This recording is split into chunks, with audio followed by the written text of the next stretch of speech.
পুকুর, দিঘি, খাল, বিল, নদী-নালা ও হাওর বাঁওড় সহ অসংখ্য জলাশয় এবং সাগর মিলে আমাদের বাংলাদেশ।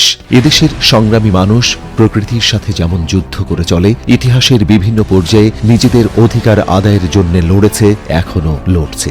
2024 সালে জুলাই আগস্টের 36 দিনের শুরুতে ছাত্রছাত্রীদের কোটা সংস্কার আন্দোলন ও পরবর্তীতে ছাত্র জনতার বৈষম্য বিরোধী আন্দোলনে ঝাঁপিয়ে পড়েছিল এদেশের বিশ্ববিদ্যালয়, কলেজ, স্কুল, মাদ্রাসা সহ বিভিন্ন শিক্ষা প্রতিষ্ঠানের ছাত্রছাত্রীরা এবং তাদের অভিভাবক। একই সাথে এই আন্দোলনে বিভিন্ন পেশার শ্রমজীবী কাঁধে কাঁধ মিলিয়ে অংশগ্রহণ করেছে। বিশেষ করে নারীদের দেখা গিয়েছিল অগ্রভাগে। শহীদ হয়েছেন সহস্রাধিক এবং আহত হয়ে চোখ হারিয়েছেন, হাত পা খুইয়েছেন হাজারো তরুণ। তাঁদের জানাই সালাম ও বিনম্র শ্রদ্ধা। মাছে ভাতে বাঙালি গ্রাম বাংলার ঐতিহ্যবাহী প্রবাদ। দেশের জনসাধারণের পুষ্টি চাহিদা পূরণ, দারিদ্র্য বিমোচন, কর্মসংস্থান এবং অর্থনৈতিক উন্নয়নে মৎস্য খাতের প্রবৃদ্ধি অর্জনে নিরলসভাবে কাজ করে যাচ্ছে মৎস্য অধিদপ্তর।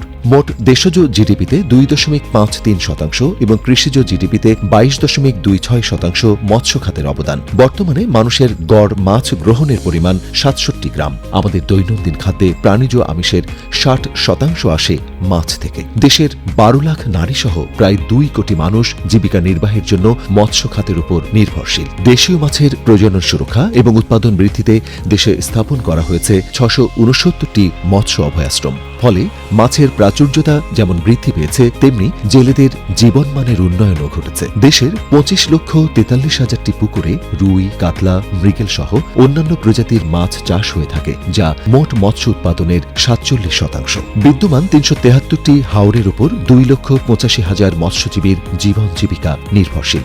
ইতোমধ্যে হাওর অঞ্চলে মাছ ধরা নিষিদ্ধকরণের সময় নির্ধারণে পদক্ষেপ গ্রহণ করেছে মৎস্য ও প্রাণী সম্পদ মন্ত্রণালয়। অপরদিকে জলজ জীববৈচিত্র্যের এক অপূর্ব আধার হল বাঁওড়। দেশের 129টি বাঁওড়ের উপর অসংখ্য মৎস্যজীবীর জীবন জীবিকা নির্ভরশীল। হালদা নদী রুই জাতীয় মাছের প্রাকৃতিক প্রজনন ক্ষেত্র ও মৎস্য হেরিটেজ। জাতীয় অর্থনীতিতে এই নদীর অবদান খুবই তাৎপর্যবহ। মোট মৎস্য উৎপাদনে ইলিশের অবদান শতকরা 11 ভাগ এবং দেশজ জিডিপিতে শতকরা 1 ভাগেরও বেশি। ইলিশ মাছের উৎপাদন বৃদ্ধিতে সারা দেশে ঘোষণা করা হয়েছে 6টি ইলিশ অভয়াশ্রম। ইলিশ বাংলাদেশের একটি জিআই পণ্য হিসেবে স্বীকৃতি পেয়েছে। দেশের রপ্তানিমুখী খাত হিসেবে পরিচিত গলদা ও বাগদা চিংড়ির টেকসই চাষ সম্প্রসারণের লক্ষ্যে প্রাইভেট সেক্টরের উদ্যোক্তারা উপকূলীয় অঞ্চলে গঠন করেছে চিংড়ি ক্লাস্টার। বিগত বছরে চিংড়ির মোট উৎপাদন দাঁড়িয়েছে 2,60,000 মেট্রিক টনে। বাগদা বাংলাদেশের একটি জিআই পণ্য। দেশের প্রথমবারের মতো সফলতায় যুক্ত হয়েছে কোরাল মাছের সফল কৃত্রিম প্রজনন।